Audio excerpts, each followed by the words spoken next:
இந்த பொண்ணு பார்க்க வந்திருப்பாங்க. பொண்ணுக்கு மாப்பிள்ளைய பார்த்த உடனே ரொம்பவே பிடிச்சிரும். இத பார்த்த இந்திரன் ரொம்பவே கோவப்பட ஆரம்பிக்கிறாரு. இந்திரனோட பொண்ணு தான் அவ.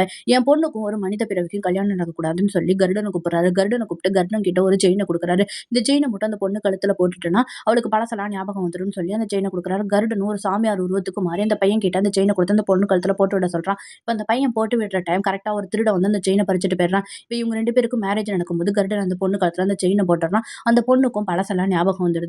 இப்ப அவ கருடன் கூப்பிட்டதும் அவ கருடன் கூடவே வந்துடுறா.